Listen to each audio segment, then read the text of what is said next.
So Professor Asutay is a professor of Middle Eastern and Islamic political economy and finance and the director of Master of Science in Islamic Finance program at Durham University. He's also the director of the Durham Center for Islamic Economics and Finance. He teaches and supervises research on Islamic political economy, Islamic moral economy, Islamic banking, and the political economy of development in the Middle East. When I was reading through your biography and then I YouTubed your lectures, they were very, very, I did that for all the speakers, obviously. But, it was a lot of work indeed, but very entertaining and educational. So Professor Asutay, one thing that you talked about was something called Islamic moral economy. And we study, a lot of us study development studies here, and we were quite interested to know what is an Islamic moral economy and why would that differ from assumptions of, say, neoclassical economics, which is what we're mostly taught. Okay, thank you very much. Assalamu alaikum. It's good to be here. Thank you for inviting. To answer the first question, I was expecting why Islamic economics is Islamic in Islam, why Islamic moral economy? Because mostly I get that question. Since Islam by definition represents a morality, why do we need to add a morality? You're shaking your hand. Yes, indeed, and that's very much relevant, as you mentioned, most of the studies you guys do here, and such universities in particular development studies, because it's terribly diminishing, unfortunately. So Islamic moral economy, in particular, looking into the whole emergence of Islamic finance. Now, Islamic finance, one way or another, is shaking every corner of the world. When we look at the map, nearly every country, one way or another, has certain engagements with Islamic finance. But the difficulty, perhaps, and going back to your reference and in relation to development studies, what is the objective of Islamic finance? So that has taken me to go into some of the debates that we have been having since the morning here. Perhaps whether the question is how we can move capital from one place to another by using Islamic metaphors, or it is something beyond that. So if it is only moving capital, what everyone is doing throughout the history, neoliberalism is doing the same thing, but using its own jargon. So it cannot be without a value system and referring to certain consequences. And therefore, referring to those consequences by definition brings us to so what question. So what is Islamic finance should by definition be looking for in terms of achieving to bring certain change. And when we look at from that perspective, it is what makes distinction is not the movement of the capital by using fiqh, whether it is halal or haram, what consequences it produces in the end. So what those consequences that we want to see as a particular, if you use your reference to development of societies, but again, that's a very normative approach. What is that development?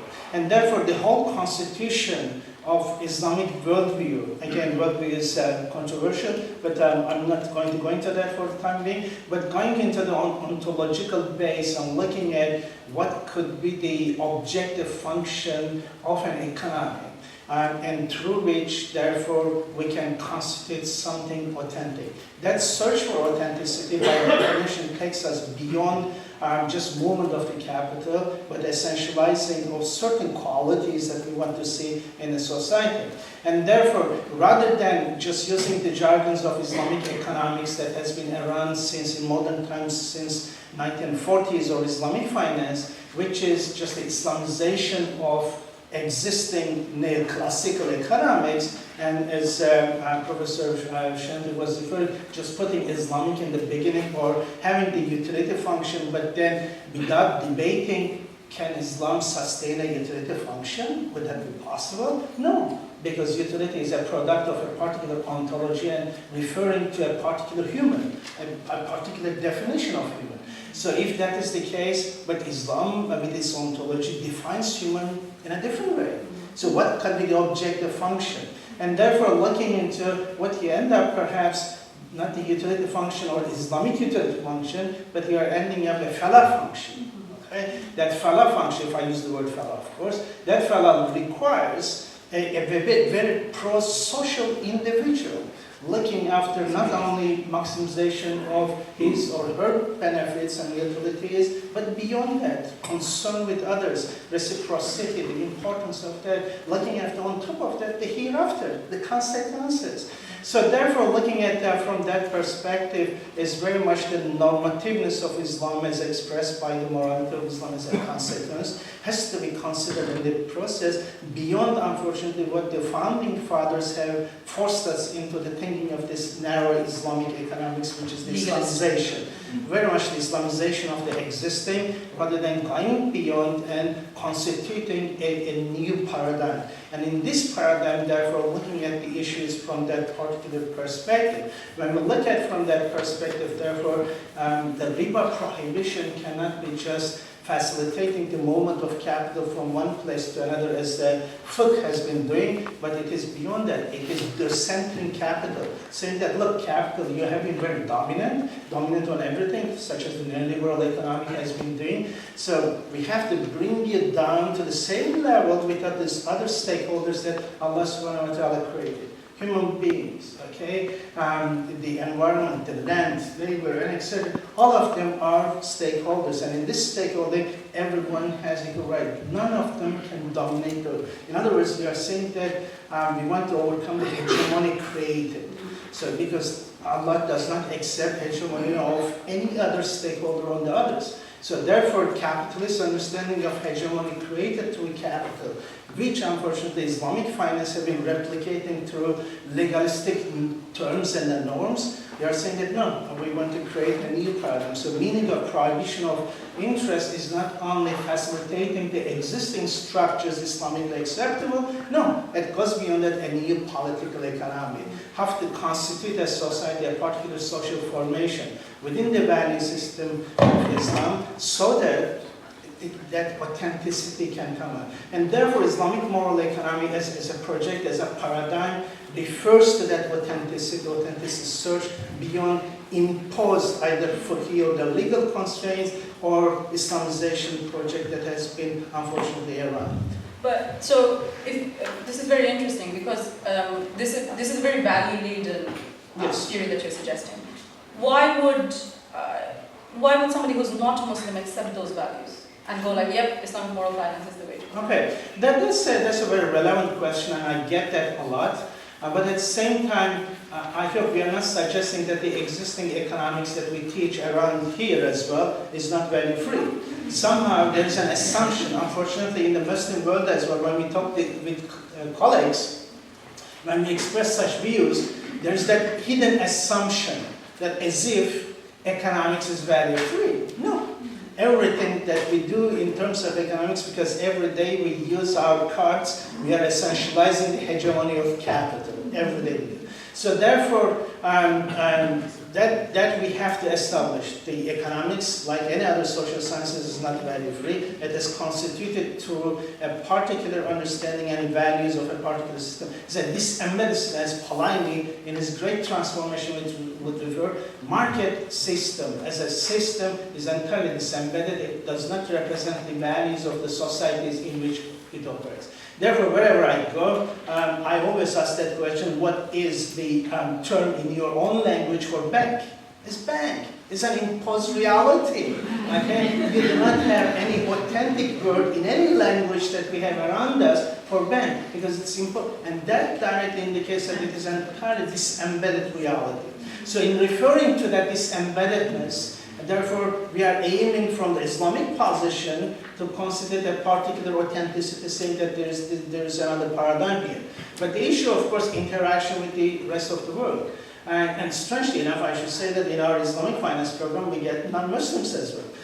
Why? Because the consequences, perhaps, in terms of ontological processes that we involve, we may not be on the same level. We might have differences in our understanding how that process is constituted. Economics, as a science, they would call it, I wouldn't. But that process that we constitute ontologically could be different. But what we could get together, perhaps, in the consequences that we want to produce. So consequences can bring us together. Neoliberal economy creates all these spillover negative adverse effects that we have around us, from environmental to labor rights to human rights and etc., etc.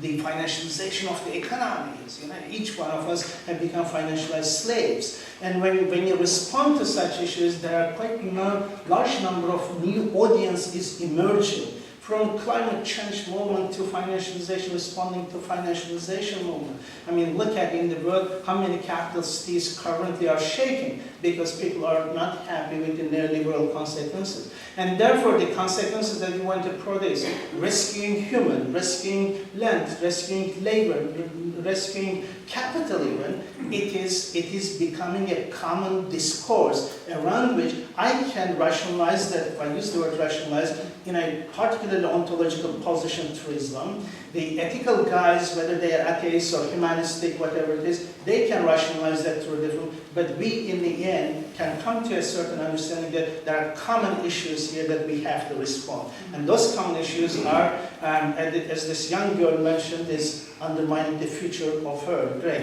You know, this amazing, passionate girl going around the world on climate change. Yeah? So we have these commonalities. And those commonalities, because environment is a trust, is an amana for us as well. In the same way, in our economic paradigm, in our moral economic paradigm, this is an important stakeholder. Therefore, the right of environment has to be considered by definition in that process, because the whole rububiyya concept in Islam, such as that whatever Allah created has given them the particular path for perfection, and that should not be prevented.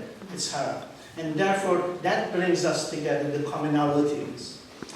That's very interesting. And in one of your talks, you had said something about, because I assume accepting these commonalities would result in some sort of individual behavioral change. And you had said that in Islamic moral economy, the application of such would create, shape behavioral norms of individuals, which I assume would be different from current behavioral norms. Would you elaborate on that? How would I, as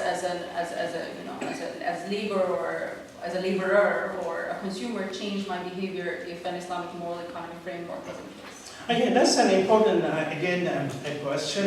I mean, I'm a passionate person, so hours can we talk, so you have to stop me. I think looking at the issues, and therefore you have to consider me.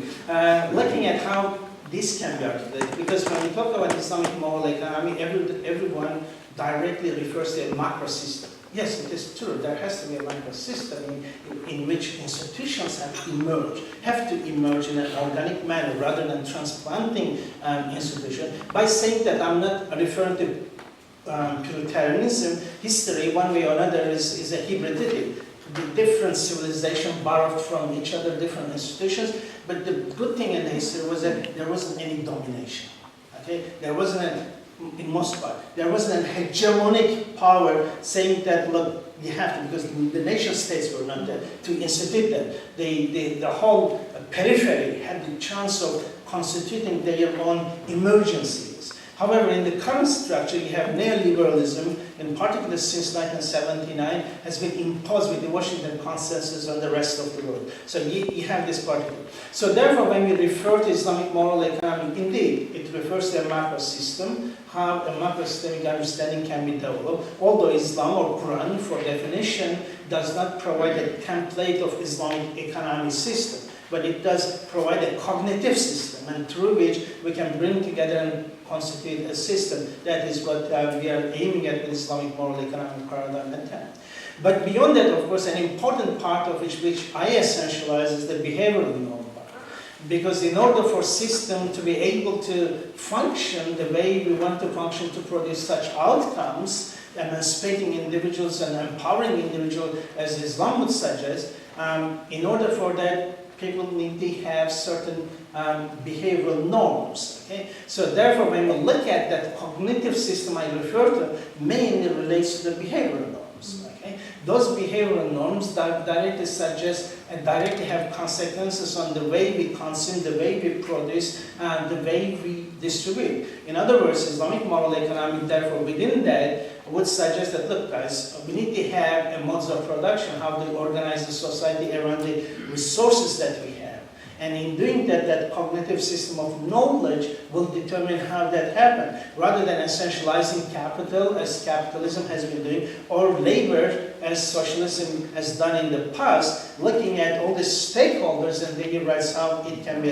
And in doing that, of course, it becomes a very much behavioral issue. How that has to be organized, how that has to be so embedding into the behavioral norm of Islam. Then the second part is your value theory. What is your value theory? Okay, you produce X good, but how do we value this one? Again, domination of capital or the rest. And therefore, you need to look at how each stakeholders can have contributed to that process of production, and then the distribution here. Distribution with that, who will get what out of that. So these are very much the systemic question. And beyond that is the falah, as I identified in the beginning, behavioral norms directly refers to falah, individual falah. So individual aiming at to become that person, so no longer an homo economicus. In the past, I used to use the word homo islamicus, but that's very difficult as well. Again, it has a lot of package there, so I'm avoiding to use that. But I follow a tabai individual, an individual who submitted individual, and therefore within that value system, how that submission happens, and what are the articulation of that. Therefore, a person always considers the consequences of the action. Those consequences of actions goes beyond whether something is halal or haram, but what consequences, because when we look at, in particular in Islamic finance, something can be halal, considered halal, but unfortunately it produces environmental problem, for instance, okay? And therefore, looking at the consequences and bringing consequences together with intention has to determine the nature of the value, behavioral norms that we are referring to. And therefore, then, you are talking about that individual, pro-social individual, considering reciprocity, takaful to mutuality, and etc. as important considerations, and therefore, for instance, the whole consideration for the social.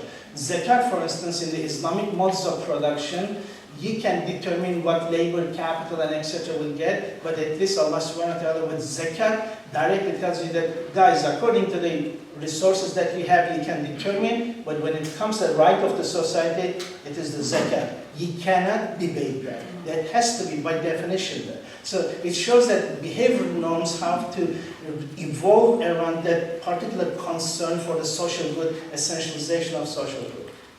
Thank you. If I may ask a last question and can give you 1 minute to answer that, which is what you're saying, I can see how it would resonate a lot with people who may not really subscribe to Islam, but just to social causes.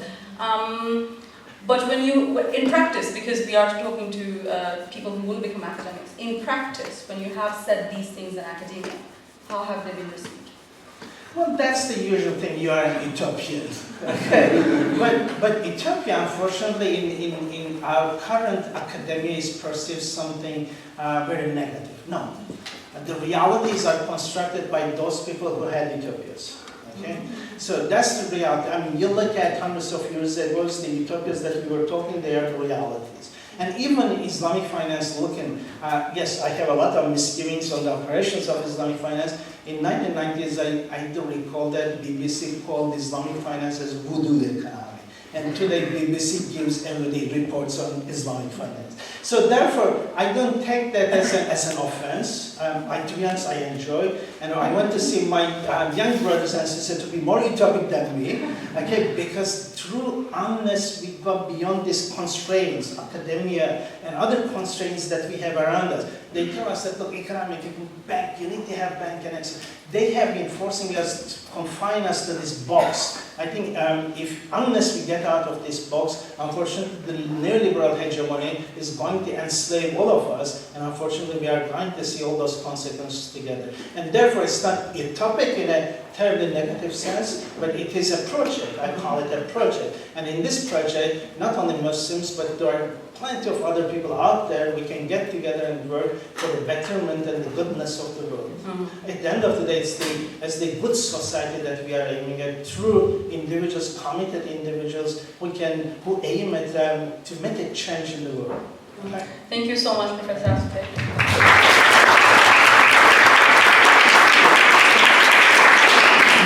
Yes, please. So you were talking about an economic system, but since it's a complete paradigm shift, it's probably impossible without the political system to accompany it. So when you're doing your work, what do you think about this need for them, like a political understanding and economic understanding to happen together, and what are your ideas about this? No,